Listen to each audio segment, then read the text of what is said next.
La fecha que nunca debió de existir. Mi padre murió un martes de octubre. El jueves, antes de que enterráramos siquiera las cenizas, mi hermano ya tenía una cita con el notario. Nadie más lo sabía, solo yo. Me llamo Andrés, y durante 37 años creí que mi familia era normal, que el favoritismo hacia mi hermano mayor era solo una broma de sobremesa. Estaba equivocado, muy equivocado.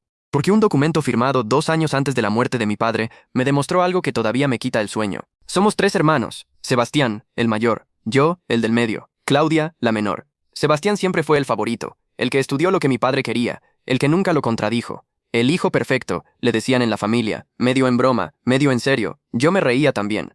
No sabía que esa broma escondía algo mucho más oscuro. Mi padre construyó desde cero un pequeño negocio de repuestos automotrices. Además, estaba la casa donde crecimos los tres. Siempre se decía, casi de pasada, que algún día eso sería para los tres, en partes iguales. Nunca hubo papeles, nunca hubo una conversación formal, solo suposiciones. Y las suposiciones, como aprendí después, son el terreno perfecto para que alguien construya una mentira.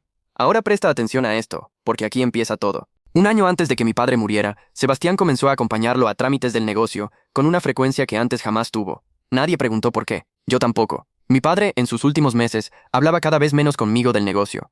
Y cada vez más de dejar todo en orden con Sebastián. Lo tomé como algo práctico. Qué equivocado estaba. Hubo una última señal, la que más me pesa haber ignorado. Una tarde, Sebastián soltó, casi sin querer, que mi padre ya sabía lo que quería hacer con las cosas. Le pregunté a qué se refería. Cambió de tema, y yo lo dejé pasar. No debí de hacerlo. El velorio de mi padre fue como cualquier otro, café frío en vasos de plástico, abrazos incómodos de gente que no veíamos hace años. Pero hubo algo que no encajaba, algo pequeño, algo que en ese momento decidí ignorar, y que ahora sé que fue mi primer gran error. Sebastián hablaba por teléfono en el pasillo, con un tono demasiado formal para hacer una simple llamada de pésame. Le pregunté quién era. Me dijo que un amigo del notario, dando el pésame. Le creí. 2 días después, todo cambió. Sebastián nos reunió a Claudia y a mí para hablar de los papeles. Con una calma que hoy me parece perturbadora, nos dijo que nuestro padre había firmado un testamento 2 años atrás. Un testamento que le dejaba a él, y solo a él, el negocio y la casa. Sentí que el aire de la habitación se volvía más pesado. Literalmente. Le pregunté si teníamos copia. Dijo que sí, que nos la enviaría cuando organizara todo. Los días pasaron. La copia nunca llegó. ¿Alguna vez sentiste que un familiar te sonríe mientras te oculta algo? Ese peso en el pecho que no se va. Así me sentí yo, cada noche, durante esa semana. Claudia fue quien dijo en voz alta lo que yo ya pensaba. Esto no me suena a papá. Tenía razón.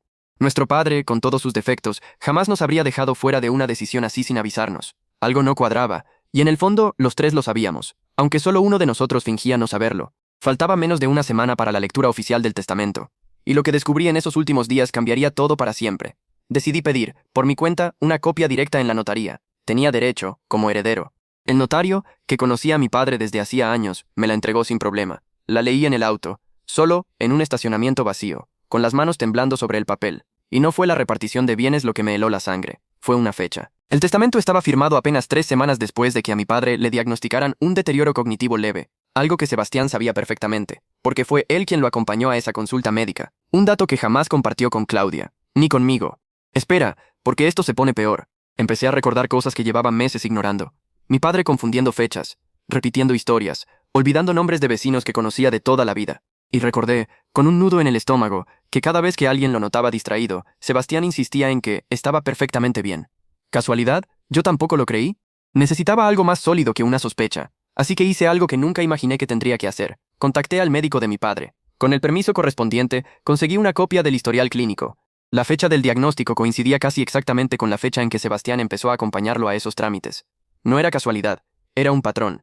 Guardé cada documento, cada fecha, cada coincidencia, en silencio, sin decirle nada a Sebastián todavía. Porque lo que estaba a punto de hacer no podía basarse en rencor, tenía que basarse en hechos que nadie pudiera cuestionar.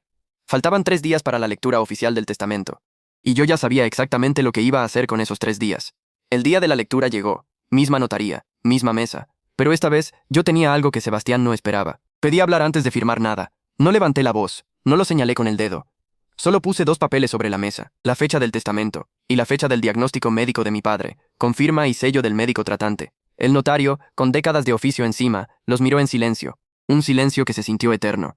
Sebastián intentó hablar. Dijo que el diagnóstico era leve, que nuestro padre sabía perfectamente lo que firmaba. El notario lo interrumpió. Con voz pausada, explicó algo que cambió todo en esa sala. Un testamento firmado bajo sospecha razonable de deterioro cognitivo, sin una segunda evaluación médica independiente, podía ser impugnado. Y correspondía, dijo, Abrir una revisión formal antes de ejecutar absolutamente nada. Claudia no dijo una palabra.